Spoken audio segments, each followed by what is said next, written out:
यूँ तो भारत में अलग-अलग तिथियों पर नववर्ष मनाया जाता है। जितने राज्य उतनी विभिन्नताएँ।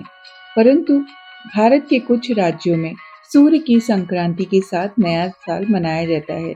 जैसे कि केरल का विषु, वो फिक्स डेट पर आता है। जब इस सूर्य का मेष राशि में प्रवेश होता है तो विषु का त्योहार मनाया जाता है। ये त्योहार भगवान विष्णु को समर्पित है। उनके वामन अवतार से इसको जोड़कर देखा जाता है। भारत के अन्य राज्यों में भी नववर्ष मनाया जाता है, जैसे कि ओडिशा, पंजाब, मिथिला।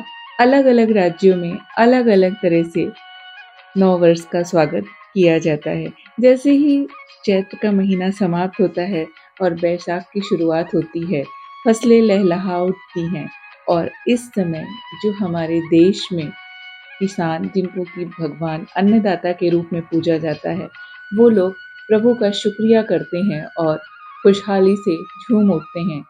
अच्छी फसल के लिए वो भगवान का धन्यवाद करते हैं। वैसे ही बिहार में एक पर्व मनाया जाता है, सतुवानी।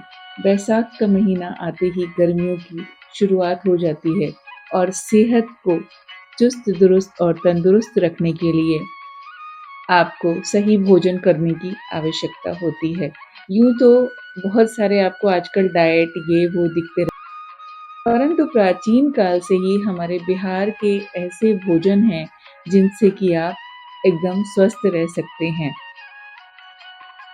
सूर्य के मेष राशि में प्रवेश के साथ ही उड़ीसा में मनाया जाता है पना संक्रांति। सौर्य नव वर्ष का प्रतीक है, जिसको उड़ीसा में पारंपरिक रूप से मनाया जाता है और इस दिन हनुमान जी का जन्म दिवस भी मानते हैं लोग।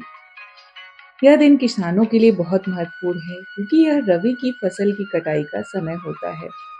इस दिन गंगा स्नान का भी बहुत महत्व है और उसके साथ ही साथ दान और तर्पण का भी महत्व बताया गया है।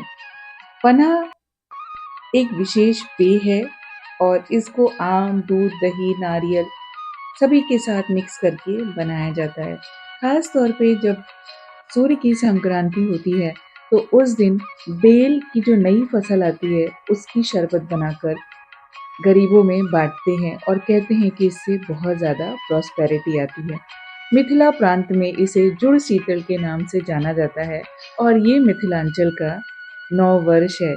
मिथिला में इसको नए साल की तरह मनाया जाता है और मिट्टी के घड़े में पानी भरकर तुलसी के गमले के ऊपर रखते हैं और उसमें एक-एक धार से पानी जाता है और तुलसी के पौधे की सिंचाई होती है। पंजाब प्रांत में इसको बैसाखी के रूप में मनाया जाता है। बैसाखी जो कि सिर्फ एक त्योहार नहीं है, ये किसानों की मेहनत का जश्न है।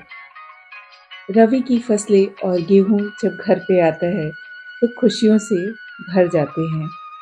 हमारे अन्नदाताओं की मेहनत को सेलिब्रेट करते हैं। उसके साथ ही साथ अच्छे-अच्छे पकवान बनाते हैं। प्रभु को भोग लगाते हैं और फिर गरीबों में बाँटते हैं। दिल खोलकर इस त्योहार को उत्साह के साथ ढोल नगाड़ों के साथ मनाते हैं और प्रभु का धन्यवाद